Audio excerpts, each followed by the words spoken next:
Évangile de Jésus-Christ selon saint Luc.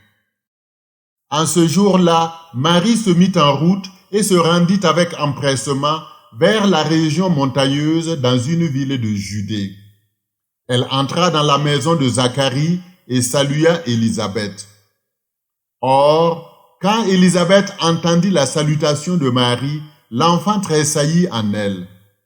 Alors Élisabeth fut remplie d'Esprit Saint et s'écria d'une voix forte. « Tu es bénie entre toutes les femmes, et le fruit de tes entrailles est béni. D'où m'est-il donné que la mère de mon Seigneur vienne jusqu'à moi?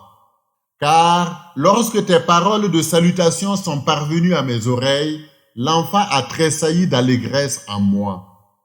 Heureuse celle qui a cru à l'accomplissement des paroles qui lui furent dites de la part du Seigneur. » En ce 4e dimanche de l'Avent, année C, l'Évangile nous présente le récit de la visitation où Marie se rend chez Zacharie et Élisabeth. Ce passage met en lumière les actions de Marie et leurs effets non seulement sur Élisabeth, mais aussi sur son enfant à naître, Jean-Baptiste. Marie, une femme d'action et de réflexion.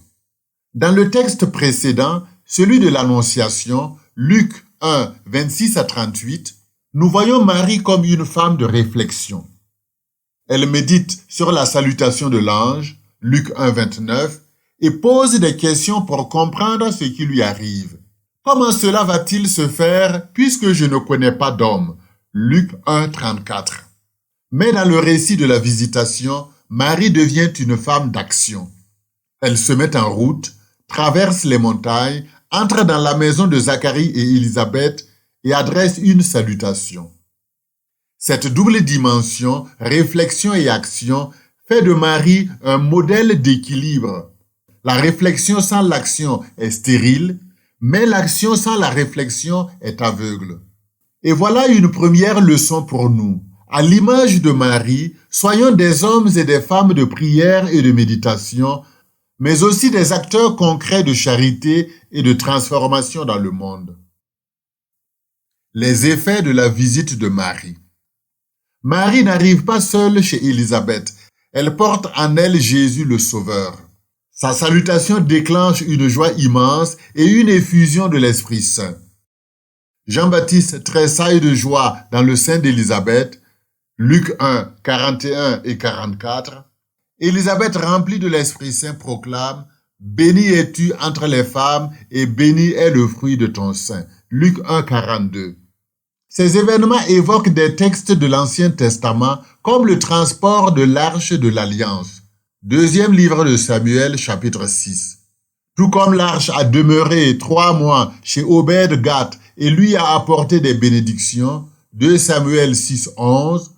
Comme cette présence du Seigneur a fait danser de joie David et son peuple, 2 Samuel 14, 15, Marie, nouvelle arche de l'Alliance, porte en elle la présence de Dieu et ses multiples bénédictions. Cette visitation est un accomplissement des promesses messianiques. Elle rappelle la joie prophétisée en Sophonie 3 à 14, 17. Réjouis-toi, fille de Sion, le Seigneur est au milieu de toi. Et le cantique des cantiques, où la bien-aimée exulte à l'approche de son bien-aimé. Cantique des cantiques 2, 8 à 14. À travers Marie, Dieu visite son peuple pour le combler de bénédictions, le remplir de l'Esprit Saint et l'inonder de joie. Marie, modèle de foi et d'initiative. Marie ne reçoit aucun ordre explicite pour aller chez Élisabeth. Inspirée par l'Esprit Saint, elle agit avec initiative et générosité. Elle imite Dieu. Tout comme l'ange quitte le ciel pour venir chez elle, Marie quitte Nazareth pour se rendre à Aïn Karem, à 144 km de distance, selon les découvertes de l'archéologie. En cela, elle nous enseigne une règle de vie précieuse. Ce que Dieu fait pour vous, faites-le aussi pour votre prochain. Dieu s'est déplacé pour venir jusqu'à nous, alors déplaçons-nous vers les autres, porteurs de sa présence et de sa bénédiction. Marie est aussi un modèle de foi exceptionnel. Élisabeth lui déclare: Bienheureuse est celle qui a cru en l'accomplissement de ce qui lui a été dit de la part du Seigneur. Luc 1, 45. Avant Marie, Zacharie n'a pas cru aux paroles de l'ange. Luc 1, 20. Après elle, les disciples d'Emmaüs sont reprochés pour leur lenteur à croire. Luc 24, 25. Marie est donc la première croyante. Bénie entre toutes les femmes et également entre tous les hommes, elle est modèle de foi pure pour tous les disciples du Christ. En conclusion, la visitation nous rappelle que la venue de Jésus n'est pas un événement isolé. C'est l'accomplissement de toute l'histoire du salut.